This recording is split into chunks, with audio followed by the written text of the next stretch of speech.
नमस्कार। आज हम आए हैं पोरसा के जो गौशाला है नागाजी धाम में। यहाँ जो गौशाला है यहाँ पे कुछ गाड़ियाँ आपको दिखाई दे रही हैं। ये माताजी है हमारे साथ जो पिछले 11 वर्षों से पैदल चल रही हैं।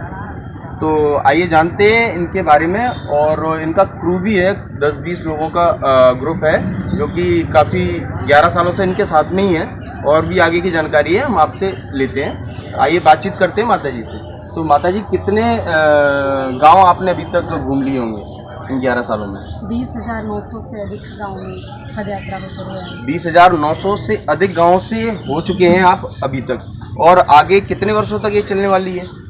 ये 2043 तक, मतलब और 20 वर्ष तक चलेगी। 20 वर्ष तक और चलेगी। तो अभी आप यहाँ से ये यात्रा होती हुई किधर जाएगी? किस मतलब कोई रूट है इसका?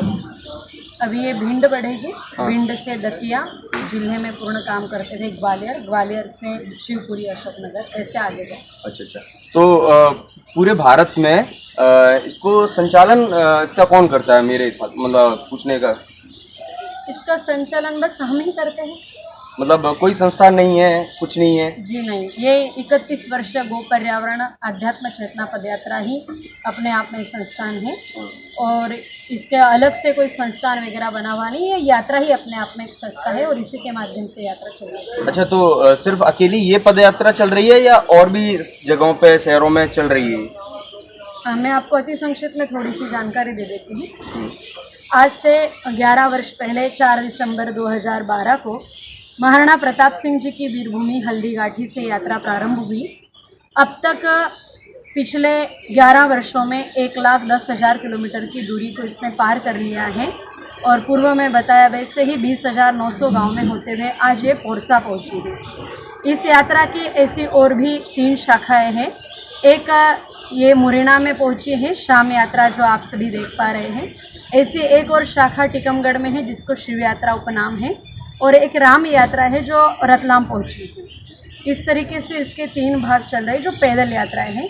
एक महायात्रा और है हमारी जो वाहन से हरियाणा राज्य में चल रही है। इस तरीके से ये सारे उपक्रम 2043 तक, मतलब कुल 31 वर्ष तक चलते रहेंगे। और यात्रा का एक सुंदर सा नियम है जो हमारे यात्रा के प्रणेता परम पूज्य गुरुदेव भगवान, उन्होंने यात्रा को दिया है कि इस यात्रा में कहीं से भी किसी भी प्रकार का रुपया, पैसा, भेंट, उपहार, अन्न, जल सामग्री या गांव वालों से किसी भी प्रकार की यात्राओं की रुकने आदि की व्यवस्था इत्यादि हम स्वीकार नहीं करते हैं। सारी आवश्यक वस्तुएं हमारे साथ ही रहते हैं। इस यात्रा के मुख्य 3 उद्देश्य हैं। पर्यावरण की रक्षा हो। आज प्रतिदिन अंधाधुंध वृक्ष दोहन हो रहा है, तेज गति से पेड़ पौधे कट रहे हैं।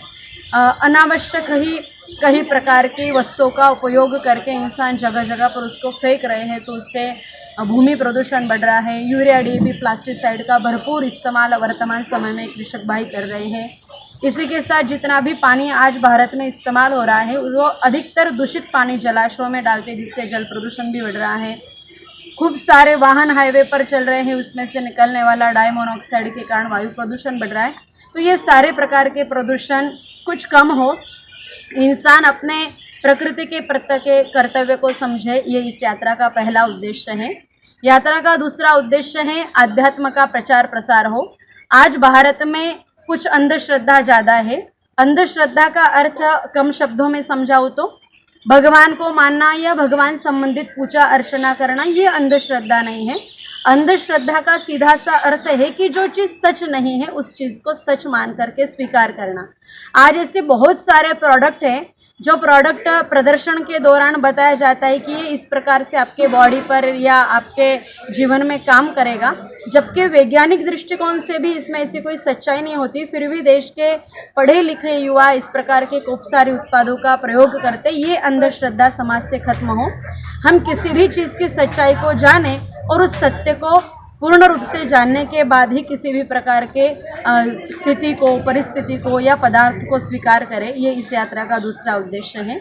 और यात्रा का सबसे महत्वपूर्ण उद्देश्य है, विगत कुछ 1200 वर्षों में भारतीय गौ माता जी की जो महिमा थी, आज वो समाज धीरे धीरे भूलता चला जा रहा है। उन गाय माता जी के वैज्ञानिक, भौतिक, धार्मिक, शास्त्रीय महत्व को समाज समझे और आजीवन आंगन में बांध करके गौ माता जी की सेवा करें। ऐसा नहीं कि दूध दे रही तब तक, दूध गाय माता जी का उपहार है। हकीकत में गौ माता जी हमें और भी बहुत सारी वस्तुएं देती हैं, उनके संग से या उनके गव्य पदार्थों के सेवन से भी हमें खूब लाभ होता है। ये बात समाज समझे और जीवन भर अंतिम समय तक गाय माता जी की घर घर में सेवा हो, ये इस यात्रा का उद्देश्य है। माता जी काफ़ी अच्छी बातें कही हैं आपने और लोगों तक बहुत अच्छा संदेश भी जाएगा। मुझे लगता है बहुत लोग गाय पालेंगे आपकी बात सुन के। अगर 2 लोग भी पालते हैं मेरे हिसाब से तो मेरा काम हो जाएगा। आइए आपको हम एक गाय दिखाते हैं। पहले ये रथ दिखाते हैं। ये रथ दिखाइए जरा। ये रथ हमेशा माता जी के साथ में चलता है। माता जी पैदल चलती हैं, हर गांव से रैली निकलती है। वहाँ पे सब श्रद्धा के अनुसार 40, 50 या 100, 150 जो भी लोग हैं वो इस रथ को खींच के, और इसमें जो गौ माता बिठाई जाती है उन गौ माता का भी दर्शन आपको करवा देता हूँ। आइए दिखाता हूँ। ये गाय है पुंगनूर गाय।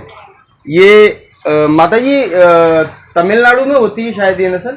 जी आंध्रा में। आंध्रा में, अच्छा माफ कीजिए, आंध्रा में होती है ये पुंगनूर गाय जो नस्ल है। ये गाय कितना लीटर दूध देती है माता जी? ये गाय माता तो ब्याहे हुए नहीं है, पर ये जो नस्ल है सामान्य रूप से 4 से 5 लीटर दूध देने की क्षमता इस पुंगारू नस्ल की गौ माता जी की है।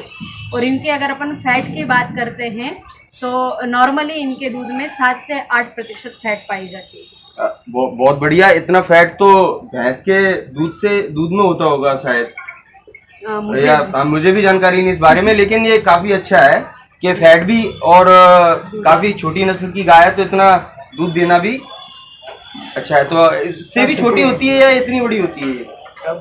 हाँ, कुछ इनसे थोड़ी बहुत छोटी बड़ी, नॉर्मली जो सभी गौ माताओं में होता है एक जैसे हाइट नहीं, हम इंसानों में एक जैसे हाइट नहीं, वैसे थोड़ा बहुत अंतर तो आएगा। ठीक है, बहुत धन्यवाद।